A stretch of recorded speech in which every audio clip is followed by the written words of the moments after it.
अलबेले किस्सों की दास्तां के सिलसिले शुरू हुए, बनके कहानियां कहानियां।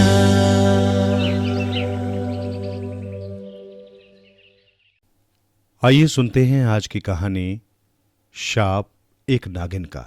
बुलाकी नाई ने देखा एक स्त्री रो रही है और अपने समीप फन फैलाए खड़े एक काले नाग का शरीर प्यार से सहला रही है।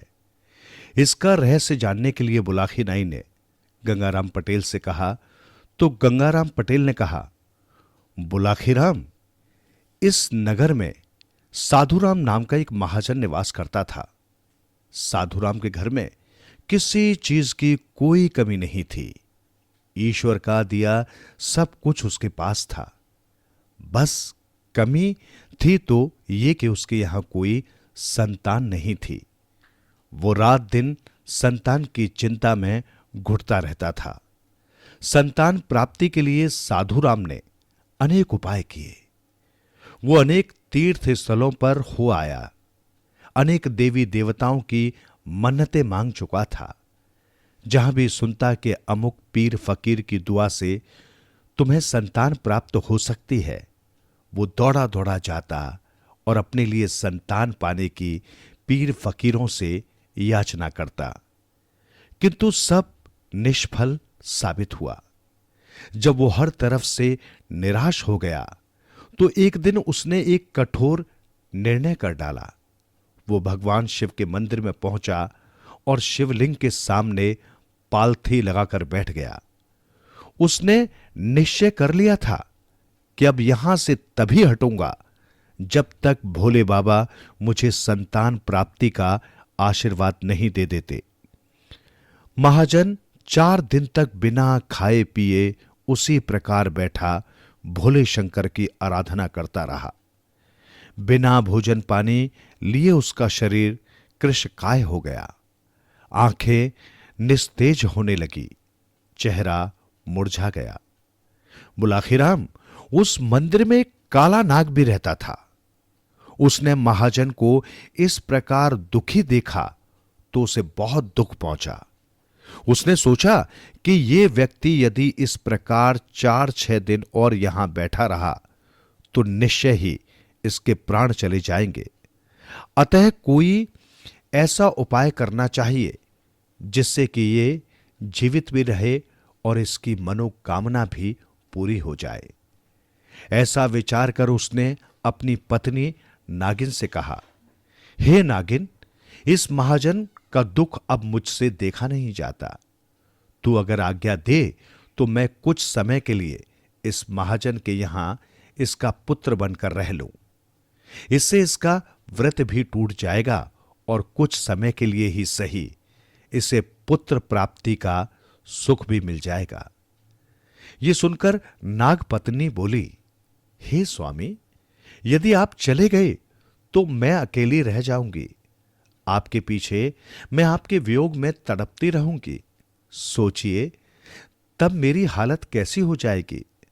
आप परोपकार करने की बात सोच रहे हैं, लेकिन ऐसा करने से मेरा तो अनिष्ट ही हो जाएगा।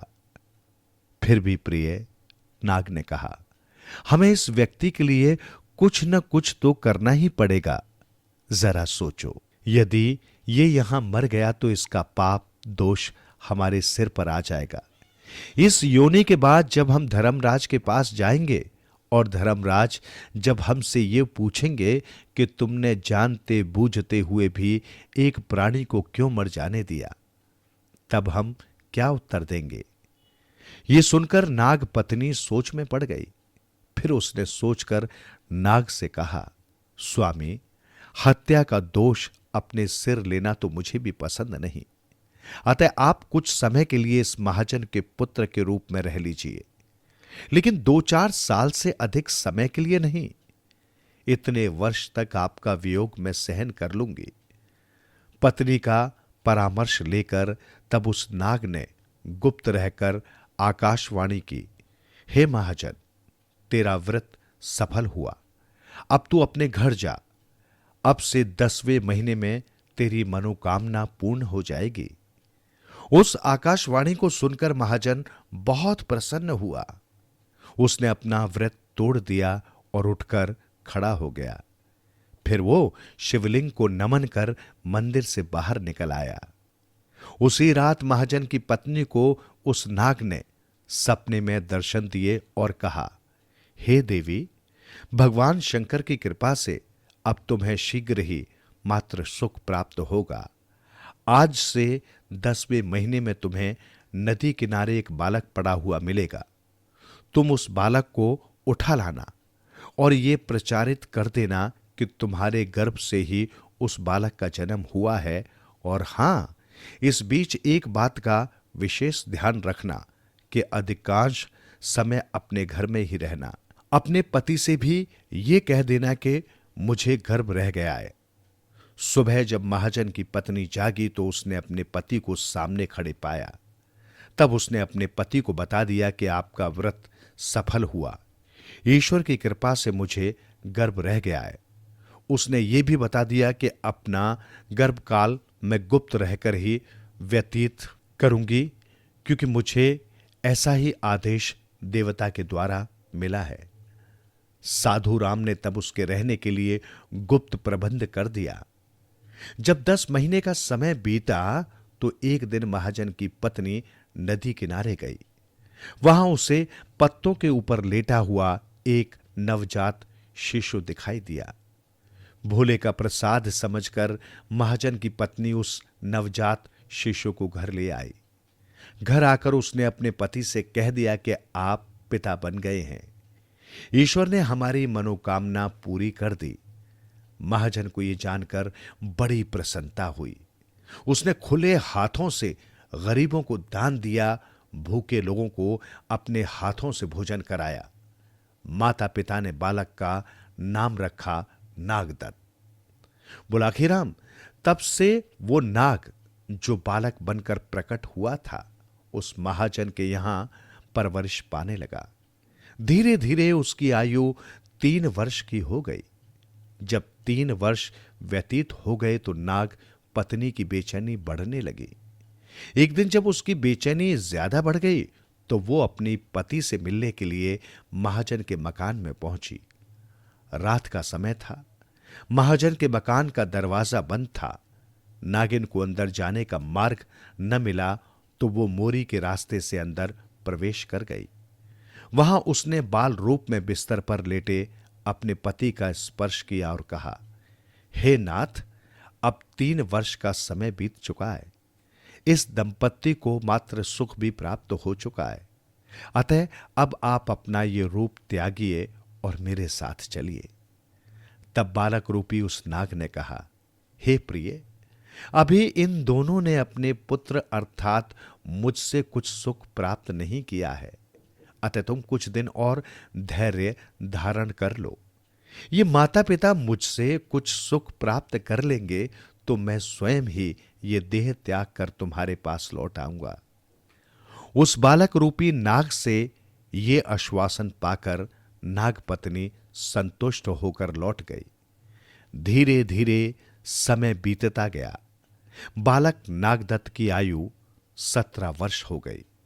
तब उसके पिता ने उसका विवाह कर दिया। अपनी पत्नी के साथ सुखपूर्वक रहते हुए नागदत्त ने अपने पिता का सारा कारोबार संभाल लिया। बुलाखे, जब नागदत्त ने 18वें वर्ष में प्रवेश किया तो एक दिन उसके माता पिता गंगा स्नान के लिए गए। दुर्भाग्यवश गंगा के बीच धारा में उनकी नाव पलट गई और वे जल में डूबकर मर गए। उनके मरने के बाद घर का और कारोबार का सारा दायित्व नागदत्त के कंधों पर आ पड़ा। एक दिन नागिन पुनः अपने पति से मिलने के लिए आई। उसने नागदत्त से कहा, स्वामी, अब तो आपने अपने सारे दायित्वों का निर्वाह भी कर दिया है, अतः अब आप ये देह त्याग कर मेरे साथ चलिए। नागदत्त कहने लगा, अभी कैसे चलूं? अपनी इस पत्नी को मैंने कोई संतान भी नहीं दी। कम से कम एक पुत्र तो इसकी कोख से पैदा हो जाए, तब मैं तुम्हारे पास लौट आऊंगा। नागदत्त की बात सुनकर नागिन क्रोधित हो गई। उसने नागदत्त को शाप दे दिया। वो बोली, अरे मूर्ख, तेरी बातों पर विश्वास करके मैंने धीरे धीरे करके 18 वर्ष तेरे वियोग में गुजार दिए। अब मैं समझ गई हूं कि तुझे मुझसे प्रेम ही नहीं रहा है। अतः मैं तुझे शाप देती हूं कि आज से तेरा मानव शरीर तुझसे छिन जाएगा। तू पुनः नाग बन जाएगा और शेष जीवन नाग के रूप में ही व्यतीत करेगा। शाप लगते ही नागदत्त का सारा शरीर नाग के रूप में परिवर्तित हो गया। उसने फिर से मानव शरीर धारण करने के लिए कई बार अपने तपोबल का इस्तेमाल किया, किंतु तप क्षीण हो जाने के कारण वो फिर से मानव स्वरूप न पा सका। सो हे भुलाखी, तब से वो नाग रूप में ही अपनी पत्नी के पास रह रहा है। आज जो दृश्य तू देखकर आया है वो वही दृश्य था। वो स्त्री जो रोते हुए बार बार उस नाग के शरीर पर हाथ फेरा रही थी, उसकी विवाहिता पत्नी थी और वो नाग वही महाजन का पुत्र नागदत्त था। बस अब तेरी शंका का समाधान हो गया है, अतः अब आराम से सो जा। मुझे भी बड़े जोरों से नींद आ रही है। कहकर गंगाराम पटेल ने कहानी का समापन कर दिया और चादर ओढ़कर सो गए। बुलाकी नाई भी करवट बदलकर सो गया।